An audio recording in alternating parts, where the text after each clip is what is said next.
Hello students, in the last video we have discussed the method of osazone formation of carbohydrates.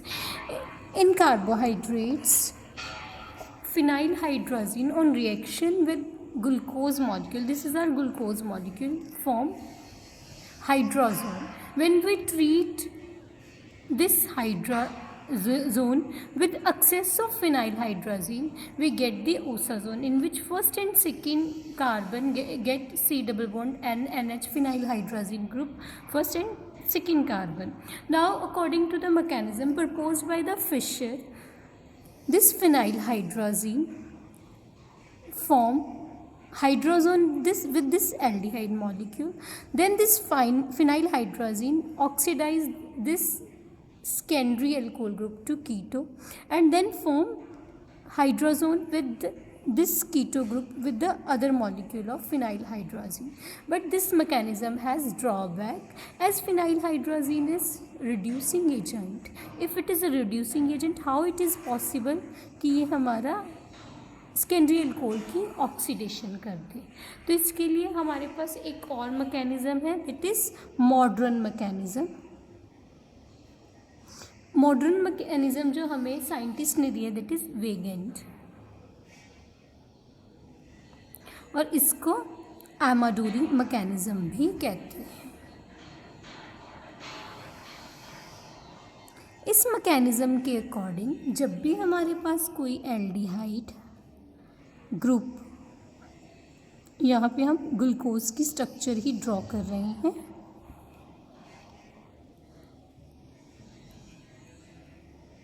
Sorry H आ जाएगा यहाँ पे. First molecule of फिनाइलहाइड्राजीन, इस molecule के साथ हमारे पास hydrazone बना देता है. देन उसके बाद हमारे पास इस मॉलिक्यूल में रीअरेंजमेंट होता है. मैं बार बार ये नीचे वाली ग्रुप्स नहीं ड्रॉ करूँगी, एक बार मैं ड्रॉ कर रही हूँ. अब इस केस में जो सेकेंड स्टेप में होता है हमारा, ये वाला जो हाइड्रोजोन बनता है, ये मॉलिक्यूल हमारा टोटोमराइज करता है. टोटोमराइज कैसे करते हैं? ये इलेक्ट्रॉन्स यहाँ बॉन्ड बनाते हैं, ये डबल बॉन्ड के इलेक्ट्रॉन इस नाइट्रोजन पे शिफ्ट हो जाते हैं और यहाँ पे H हमारा अटैच हो जाता है. दैट मीन्स इस केस में हमारे पास टोटोमराइजेशन होती है. टोटोमराइजेशन होती है तो हमारे पास यहाँ पे क्या मॉलिक्यूल आ गया? CH double bond COH, CH OH, rest structure हमारी एज इट इज, और यहाँ पे हमारे पास single bond NH NH C6H5. इसके अगले स्टेप में हमारे पास फर्दर रीअरेंजमेंट होता है. ये इलेक्ट्रॉन पेयर यहाँ डबल बॉन्ड बनाते हैं, ये इलेक्ट्रॉन यहाँ बॉन्ड बना देते हैं, और ये हमारा group as a aniline molecule हमारा यहाँ से एलिमिनेट हो जाता है. दैट इज C6H5NH2 एलिमिनेट हो गया, हमारा ये वाला बॉन्ड ब्रेक हुआ, और हमारे पास यहाँ पे क्या स्ट्रक्चर आ गई? CH डबल बॉन्ड, हमारे पास NH आ गया यहाँ पे. देन उसके बाद C डबल बॉन्ड O आ गया. देन उसके बाद हमारे पास CHO3 मॉलिक्यूल्स एंड CH2O आ जाए. अब ये हमारा जो इमीनो कीटोन बन जाता है, इमीनो कीटोन, ये 2 मॉलिक्यूल्स ऑफ फिनाइलहाइड्राजीन के साथ हमें क्रॉसपॉन्डिंग ओसाजोन दे देता है. दैट इज़ ये वाला मॉलिक्यूल अटैक करते हैं, यहाँ से हमारा अमोनिया ग्रुप लीव कर जाता है. दैट इज़ हमारे पास यहाँ पे क्या आ गया? NH C6H5, C double bond NH C6H5, बाकी हमारा molecule as it is. It means हमारा ग्लूकोज के केस में ग्लूकोसा जोन बन जाता है, ग्लूकोसा जोन. तो इस तरह हमारे पास जो हाइड्रोजीन के साथ एक्सेस ऑफ हाइड्रोजीन के साथ हमारे पास ओसाजोन बन रहा है, but according to Amadori mechanism hydrogen oxidation नहीं करता। जब हमारे पास यहाँ पे हाइड्रोजोन बनता है उस मॉलिक्यूल में टोटोमराइजेशन एंड ऐसा रीअरेंजमेंट हो जाता है, हमारे पास इमिनोकीटीन मॉलिक्यूल बन जाते हैं after leave of this aniline group. उस इमिनोकीटीन के साथ हमारे पास 2 मॉलिक्यूल्स फिनाइल हाइड्रोजोन के रिएक्ट होकर हमें क्रॉसपॉन्डिंग ओसाजोन दे देते हैं। अब ये मैकेनिज्म का एविडेंस हमें कहाँ से मिला? अगर हम यहाँ पे फर्स्ट मॉलिक्यूल जो फिनाइल हाइड्रोजीन का लेबल्ड यूज़ कर देते हैं, दैट इज़ हमारे पास, तो यहाँ पे हमारे पास जो फिनाइल हाइड्रोजोन बना उसकी भी ये नाइट्रोजन लेबल्ड आ गई, बट जो हमारे पास फाइनल ओसाजोन बना बिकॉज हमारा ये ग्रुप एलिमिनेट कर जाता है एनिलीन यहाँ पे, और अगले स्टेप पे हमारे पास अमोनिया एलिमिनेट कर जाता है। तो हमारे पास जो अमोनिया मॉलिक्यूल एलिमिनेट करा वो हमारे पास लेबल्ड है, और जो फाइनल प्रोडक्ट है हमारे पास उसमें लेबल्ड नाइट्रोजन नहीं आती। वहाँ से ये एविडेंस हो जाता है कि हमारे पास ये रिएक्शन थ्रू इसी मैकेनिज्म के साथ होती है। बट एक ड्रॉबैक अभी भी हमारे पास यहाँ पे है कि हमारा ओसाजोन सिर्फ 2 कार्बन ऑफ ग्लूकोज से ही क्यों बनता है, 2 ग्रुप OH से ही क्यों बनता है, बाकी सारे रेस्ट कार्बन क्यों नहीं रिएक्ट कर पाती? ये वाली चीज़ की एक्सप्लेनेशन बताई गई। जो हमारे पास ये मॉलिक्यूल बन रहा है उस केस में हमारे पास यहाँ पे हाइड्रोजन बॉन्डिंग के थ्रू ये मॉलिक्यूल स्टेबल हो जाता है। हाइड्रोजन बॉन्डिंग के थ्रू हमारे पास ये मॉलिक्यूल कीलेट फॉर्म की में कैसे स्टेबल हो जाता है? यहाँ पे हमारे पास CH double bond NH C6H5 था। अगले वाले केस में हमारे पास यहाँ पे क्या था, जो भी मॉलिक्यूल्स हमारे लगे हुए CHO3 CH2OH, यहाँ पे हमारे पास यहाँ पे क्या था, C double bond NH C6H5। अब इस केस में हमारे पास इधर ये वाली हाइड्रोजन जो हमारी N के साथ लगी हुई है ये नाइट्रोजन के साथ हमारे पास हाइड्रोजन बॉन्ड बना देती है, और हमारी ये हाइड्रोजन इस नाइट्रोजन के साथ। तो हमारे पास जब ऐसी ट्रांजिशन स्टेट आ रही है, हाइड्रोकीलेट आ रहा है, वो हमारे पास 1 2 3 4 5 6 मेंबर्ड कीलेट आता है जो कि हमारे ओसाजोन को स्टेबल करने में हेल्प करते हैं। अगर हम जो सब्स्टिट्यूटेड हाइड्रोजीन ले लें, दैट इज़ अगर मैं ग्लूकोज मॉलिक्यूल की रिएक्शन सब्स्टिट्यूटेड हाइड्रोजीन से कर दूँ, दैट इज़ NH2 NH में C6H5 और यहाँ पे CH3, उस केस में मेरी सारे ही कार्बन में क्रॉसपॉन्डिंग ओसाजोन्स बन जाएंगे। वहाँ से ये एविडेंस हो जाता है कि जब मेरे पास नाइट्रोजन पे हाइड्रोजन प्रेजेंट है, जैसे इस केस में हाइड्रोजन में, उस केस में मेरे पास कीलेट बन जाता है 6 मेंबर्ड, उस वजह से मेरे पास ओसाजोन सेकेंड कार्बन तक ही स्टॉप हो जाता है। बट अगर मेरे पास सब्स्टिट्यूटेड हाइड्रोजीन आ जाए उस केस में मेरी इसकी 6 की 6 कार्बन ग्लूकोज की क्रॉसपॉन्डिंग हाइड्रोजोन दे देती है। दैट मीन्स उस हाइड्रोजोन की मेरे पास क्या स्ट्रक्चर आ जाएगा,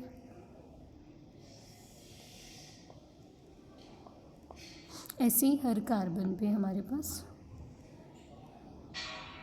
या हम C6H5 को PH भी लिख सकते हैं, 3rd कार्बन के साथ, 4th के साथ, 5th के साथ एंड 6th के साथ। तो हमारे पास अगर हम सब्स्टिट्यूटेड फिनाइल हाइड्रोजीन यूज़ करते हैं तो हमारे पास सारी ही कार्बन ओसाजोन बना देती है, सारी ही कार्बन हाइड्रोजोन बना देती है। बट अगर मेरे पास अनसब्स्टिट्यूटेड दैट इज़ हाइड्रोजन प्रेजेंट है फिनाइल हाइड्रोजीन में, तो उस केस में मेरे पास 6 मेंबर्ड हाइड्रोजन बॉन्डिंग के थ्रू स्टेबल कीलेट बनता है, जो कि मेरी ओसाजोन फॉर्मेशन 2 कार्बन तक की हाइड्रोजोन बनाते हैं, रेस्ट कार्बन तक वो आगे नहीं बनने देता। तो ये हमारे पास modern mechanism and Fischer mechanism हो गया glucose osazone, that is glucosazone बनने का। नेक्स्ट हमारे पास है रिडक्शन रिएक्शन। अगर हम ग्लूकोज मॉलिक्यूल की रिडक्शन करेंगे, ग्लूकोज हमारे पास एल्डिहाइड ग्रुप था, फिर हमारे पास यहाँ पे OH H H OH OH H OH H and CH2 group है। यहाँ पे अब अगर हम रिडक्शन करते हैं तो मेरे पास ये एल्डिहाइड ग्रुप रिड्यूस हो जाएगा, एल्डिहाइड ग्रुप रिड्यूस होकर उसकी क्रॉसपॉन्डिंग एल्कोहल बन जाएगी, दैट इज़ मैं कोई भी रिड्यूसिंग एजेंट के साथ अगर इसकी रिएक्शन करूँ, निकल मेटल के साथ भी हो सकती है, सो मेरे पास सोडियम मेटल अमलगम भी हो सकता है। उन दोनों केसेस में मेरे पास हेक्साहाइड्रिक एल्कोहल बन जाएगी, उसको हम सॉर्बिटोल या ग्लूकेटोल बोल देते हैं। दैट इज़ मेरे पास CH2OH CHOH 4 मॉलिक्यूल्स। हम बार बार पूरी स्ट्रक्चर नहीं ड्रॉ कर रहे हैं। ये मेरे पास सॉर्बिटोल या ग्लूसीटोल मॉलिक्यूल आ जाता है। ऐसे अगर मैं इस मॉलिक्यूल की ऑक्सीडेशन करूँ, अगर मेरे पास ग्लूकोज मॉलिक्यूल की ऑक्सीडेशन हो, that is CHO CHOH 5 CH2OH, मेरे पास अगर ऑक्सीडेशन होती है तो मेरा एल्डिहाइड मॉलिक्यूल कार्बोक्सिलिक एसिड में ऑक्सीडाइज हो जाती है। मेरी अल्कोहल मॉलिक्यूल भी कार्बोक्सिलिक एसिड में ऑक्सीडाइज हो सकती हैं। डिपेंड करेगा मैं कैसा ऑक्सीडाइजिंग एजेंट यूज़ करी हूँ। अगर मैं bromine water mild oxidizing agent use करी हूँ तो मेरे पास यहाँ पे क्रॉसपॉन्डिंग ग्लूकोनिक एसिड बन जाता है।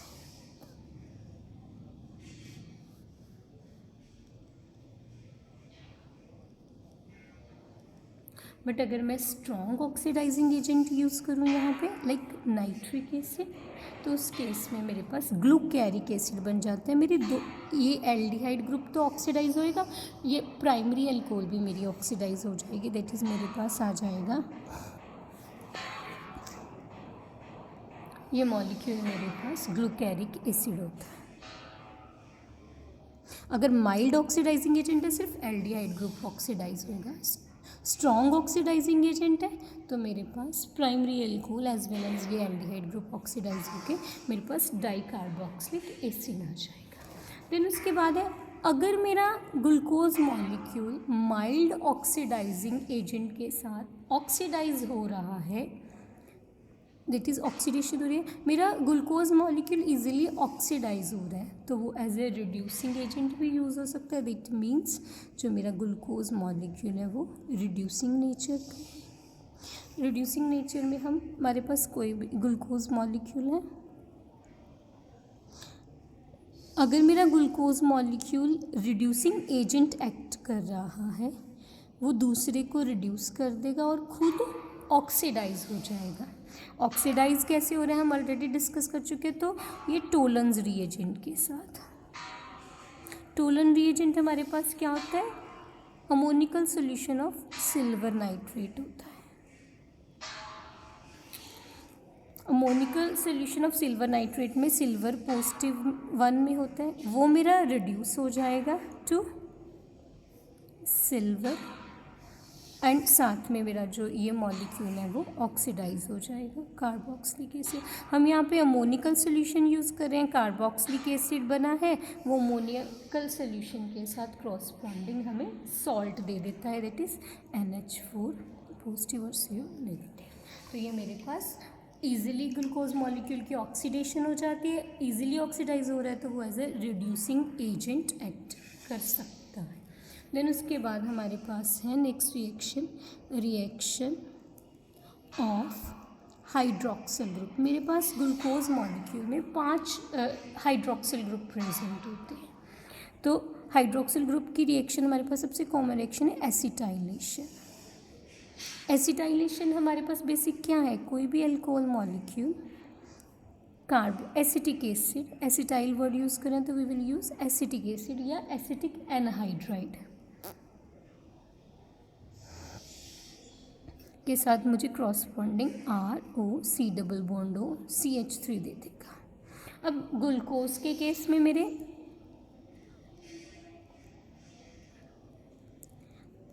पांच हाइड्रोक्सिल ग्रुप प्रेजेंट है, तो मेरे पास एनहाइड्राइड के साथ पेंटाएसीटेट फॉर्म मिल जाएगी, that is CHO CHO acetyl group. यहाँ पे ये 4 हो गए, साथ में CH2O एसिटाइल ग्रुप। तो ये मेरे पास क्रॉसपॉन्डिंग प्रोडक्ट आ जाएगा, पेंटाएसीटेट फॉर्म। देन उसके बाद हमारे पास नेक्स्ट रिएक्शन है इस केस में फॉर्मेशन ऑफ ग्लूकोसाइड।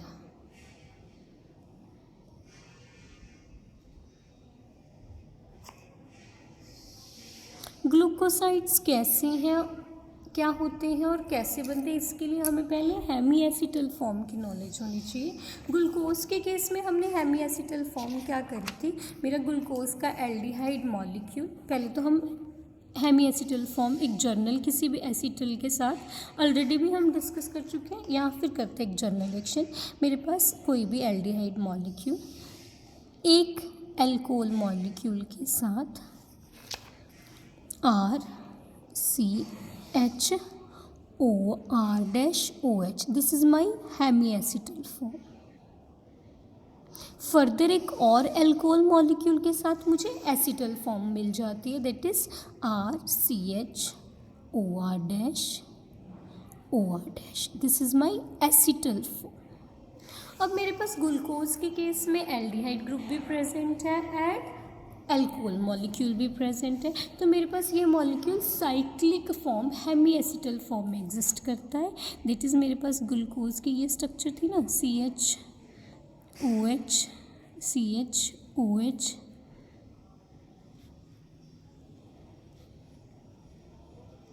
इस केस में मेरा फर्स्ट कार्बन वाला that is aldehyde group and fifth carbon का OH एसिटल देता है। यहाँ पे एसिटल की मेरे पास क्या स्ट्रक्चर आ जाएगी, C, ये मेरे पास जो एल्डिहाइड है RC⸻OH है, ये एल्डिहाइड ग्रुप है, इसका ये मेरा R ग्रुप हो गया।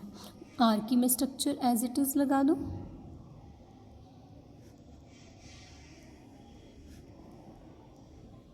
फिफ्थ कार्बन के साथ ही दैट इज़ हम यहाँ पे ऐसे शो कर देते हैं। ये मेरा सारा R मॉलिक्यूल हो गया, उस पर मेरे पास एक H लगा हुआ है। इस वाली ऑक्सीजन के साथ मेरे पास यहाँ पे OH, ये वाला जो एल्डिहाइड ग्रुप में C डबल बॉन्ड है वो मेरा OH हो जाएगा, और यहाँ पे मेरे पास OR आ गया। दैट इज़ मैं अगर एल्डिहाइड ये कार्बन की बात करूँ, जब इसमें हेमी एसिटल बनता है R group, OH, OR and H आ जाता है। ये मेरा R ग्रुप सारा दिखा दिया मैंने, ये H दिखा दिया, ये OH हो गया, और ये मेरे पास OR फॉर्म होगी। इस मॉलिक्यूल की फर्दर में अगर एल्कोहल के साथ रिएक्शन करूँ, मेरे पास एसिटल फॉर्म आएगी, और उसी एसिटल फॉर्म को हम यहाँ पे ग्लूकोसाइड कह देते हैं। दैट इज़ यहाँ पे मेरे पास क्या आ गया, COCH3, बिकॉज ये वाला OH जो हेमी एसिटल में था एल्कोहल के साथ मेरे पास क्रॉसपॉन्डिंग OR आ जाता है, तो यहाँ पे मेरे पास OCH3 आ गया, बाकी स्ट्रक्चर मेरी एज इट इज़ आ गई।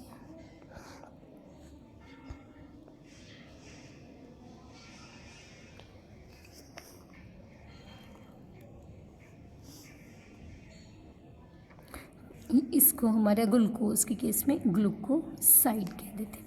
ये अल्फ़ा और बीटा होता है, डिपेंड करता है मेरा जो OCH3 ग्रुप इस साइड है या इस साइड है। देन उसके बाद हमारे पास नेक्स्ट है ग्लूकोसेट।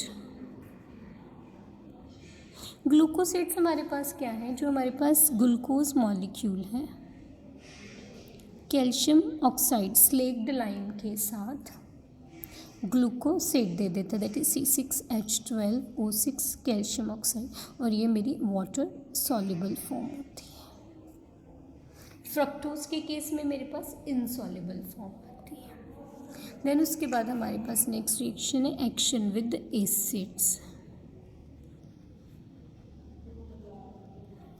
एसिड्स के साथ जब मेरे पास ग्लूकोज मॉलिक्यूल कॉन्सेंट्रेटेड HCl के साथ रिएक्ट करता है, दैट इज़ मेरे पास ये ग्लूकोज मॉलिक्यूल है, ये नीचे वाली 6th कार्बन होगी, यहाँ पे मेरी ये 5th कार्बन होगी, इस पे H लगा हुआ है, ये मेरी 4th कार्बन होगी HOH, ये मेरी 3rd कार्बन होगी HOH, ये मेरी first 6th 5th 4th 3rd ये मेरी 2nd कार्बन होगी, और ये मेरे पास एल्डिहाइड ग्रुप हो गया।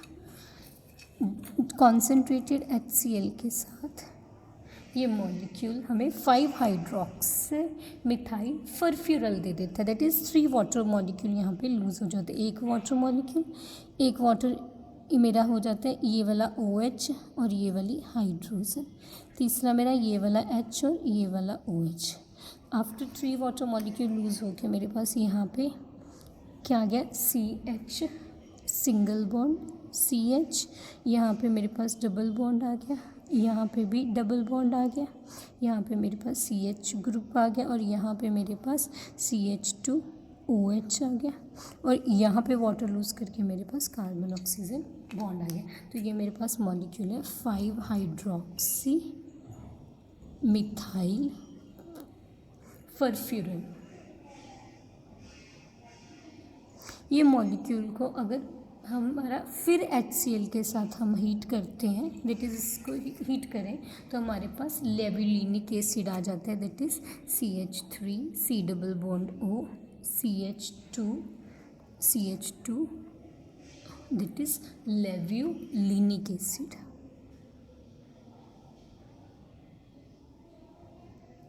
तो ये मेरे पास डिफरेंट रिएक्शंस होगी अलग अलग रीएजेंट के साथ, मेरे पास क्रॉसबॉन्डिंग प्रोडक्ट आते हैं।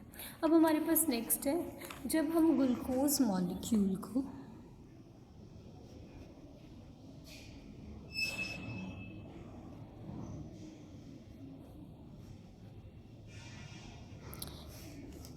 कॉन्सेंट्रेटेड बेस के साथ ट्रीट करते हैं तो हमारे पास ब्राउन रेजिन्स आ जाता है। बट अगर मैं इसको डाइल्यूट बेस के साथ ट्रीट करती हूँ तो मेरे पास इन डायोल फॉर्म आती है। बेस मेरा प्रोटॉन एब्स्ट्रैक्ट करता है। ग्लूकोज मॉलिक्यूल से अगर मेरा ये वाला प्रोटॉन एब्स्ट्रैक्ट हो जाता है तो यहाँ पे डबल बॉन्ड आ जाता है मेरे पास। अगर मैं इसको एक्सपेंडेड स्ट्रक्चर बना दूँ, ये हाइड्रोजन एब्स्ट्रैक्ट होके दैट इज़ इसको भी मैं ऐसे दिखा दूँ, ये हाइड्रोजन ने यहाँ डबल बॉन्ड बना दिया, ये इलेक्ट्रॉन्स यहाँ पे आ गए तो मेरे पास CHOH डबल बॉन्ड H तो चला गया, OH इन डायोल फॉर्म आ गई। अब जो इन डायोल फॉर्म है वो ये मॉलिक्यूल मेरा इक्विलिब्रियम मिक्सचर दे देता है।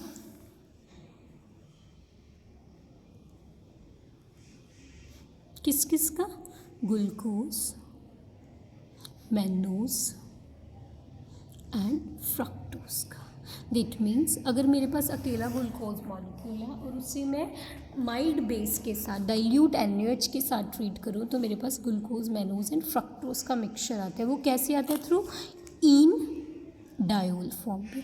जब मैं इसे बेस के साथ ट्रीट कर रही हूँ, मेरा ये प्रोटॉन एब्स्ट्रैक्ट होकर मेरे पास इन डायोल फॉर्म आ गई। अब इन डायोल फॉर्म में अगर मेरा प्रोटॉन ऐड हो जाए, प्रोटॉन मेरा इस साइड से ऐड हो सकता है बिकॉज यहाँ पे मेरा प्लेनर है, डबल बॉन्ड है, प्लेनर है। इन मेरा इस साइड से प्रोटॉन ऐड हो सकता है, इस साइड से ऐड हो सकते हैं और इस साइड से ऐड हो सकता है।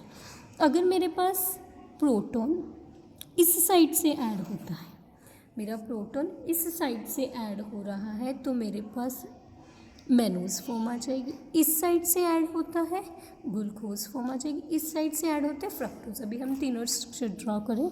इस साइड से ऐड हो रहा है तो मेरे पास यहाँ पे CH2OH आ गया। ये यहाँ पे ऐड हुए, ये इलेक्ट्रॉन्स यहाँ डबल बॉन्ड बना दिया, that is C double bond O आ गया। बाकी मॉलिक्यूल मेरे एज इट इज आ गया। दूसरा केस है, मेरे पास यहाँ पे इस साइड से H ऐड हो गया तो मेरे पास ये मॉलिक्यूल ग्लूकोज आ जाएगा। अगर मेरा H इस साइड से आ गया, OH ऑपोजिट साइड चला गया, दैट इज़ मेरे पास यहाँ पे H ने यहाँ पे आ गया, ये इलेक्ट्रॉन्स यहाँ शिफ्ट हो गए, दैट इज़ मेरे पास CH यहाँ, ये इलेक्ट्रॉन्स मेरे यहाँ डबल बॉन्ड बना देंगे, दैट इज़ CHO आ जाएगा मेरे पास एल्डिहाइड। इस साइड से H आ गया, इस साइड से OH आ गया। बाकी सारी कार्बन मेरी एज इट इज़ आ जाएंगी।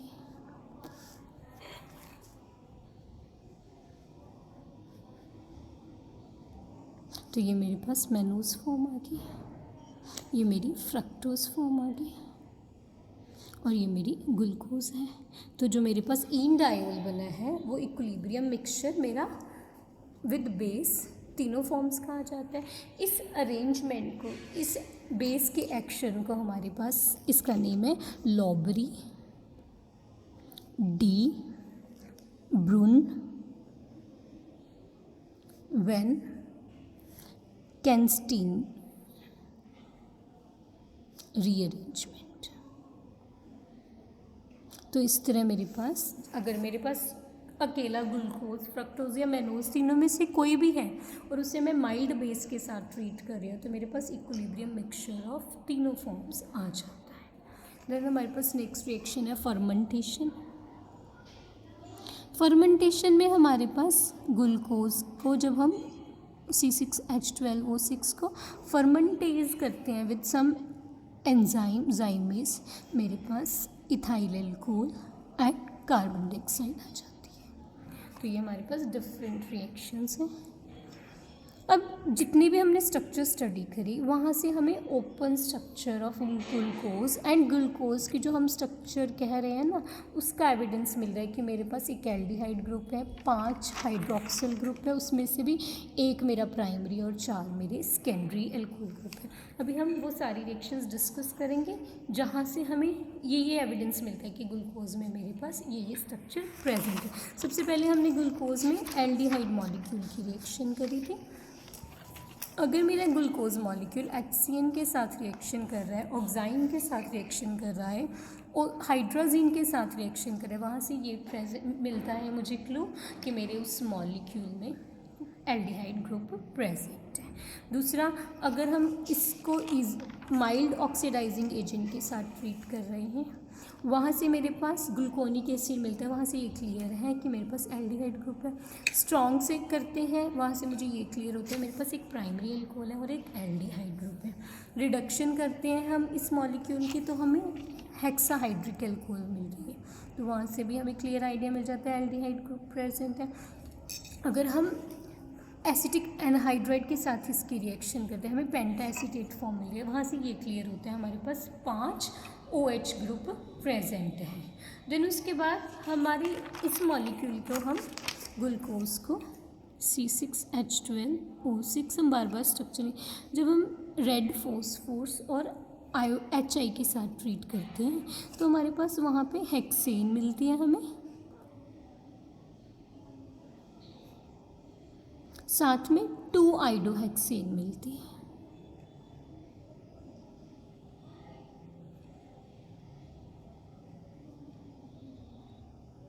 अगर हमें ये मिक्सचर मिल रहा है तो वहाँ से ये क्लियर आता है कि हमारे पास जो ग्लूकोज में 6 कार्बन है लीनियर फॉर्म में प्रेजेंट है। देन हम ग्लूकोज मॉलिक्यूल की रिएक्शन विद HCN करते हैं।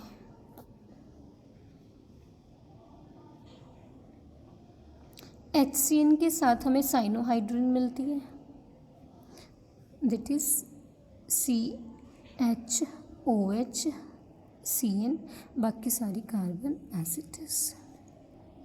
और ये मॉलिक्यूल क्योंकि भी जब मैं हाइड्रोलिसिस कर देती हूँ तो मेरे पास यहाँ पे क्या आ जाता है, कार्बोक्सिल ग्रुप COHHCHOH5। अगर मैं ये रिएक्शन कर रही हूँ तो मेरे पास 7 कार्बन वाला कार्बोक्सिलिक एसिड मिलता है, दैट इज हेप्टेनोइक एसिड। हेप्टेनोइक एसिड मिल रहा है, वहाँ से ये क्लियर है तो कि मेरे पास यहाँ पे टर्मिनल कार्बोनाइल ग्रुप प्रेजेंट है, that is aldehyde group present है। तो वहाँ से मेरे पास क्या क्या एविडेंस मिल गई, एल्डिहाइड ग्रुप प्रेजेंट है, 5 हाइड्रोक्सिल ग्रुप प्रेजेंट है, प्राइमरी OH ग्रुप प्रेजेंट है, मेरी जो ग्लूकोज में सारी कार्बन है वो स्ट्रेट चेन में प्रेजेंट है। तो ये सारे एविडेंस से हमें ये पता चल जाता है कि मेरे पास ग्लूकोज की ये स्ट्रक्चर पॉसिबल है। ऊपर एक और रिएक्शन है हम लोगों ने लास्ट ईयर में भी करी थी, जब मेरे पास डाईहाइड्रिक या ट्राईहाइड्रिक एल्कोहल होती है लाइक ग्लाइकोल या ग्लिसरॉल और हम उसे HiO4 के साथ ट्रीट करते हैं तो हमारे पास फॉर्मिक एसिड एंड फॉर्मेल्डिहाइड मिलता है। ग्लूकोज मॉलिक्यूल को जब हमने HiO4 के साथ ट्रीट करा वहाँ हमें 5 carboxyl group that is formic acid और एक हमें फॉर्मेल्डिहाइड मॉलिक्यूल मिला। अगेन वहाँ से हमें ये क्लियर हो जाता है कि यहाँ पे 6 हमारे पास कार्बन प्रेजेंट है। तो इन दिस वे हमारे पास यहाँ पे ग्लूकोज का ओपन चेन स्ट्रक्चर आ गया जिसमें हमारा एक एल्डिहाइड, 4 सेकेंडरी एल्कोहल और एक हमारा प्राइमरी एल्कोहल ग्रुप प्रेजेंट है। देन उसके बाद हमारे पास ग्लूकोज के केस में हमारे पास कितने कायरल सेंटर है। अगर मैं अगेन एक बार फिर ग्लूकोज की स्ट्रक्चर ड्रॉ करूँ, एल्डिहाइड मेरे पास यहाँ पे HOH,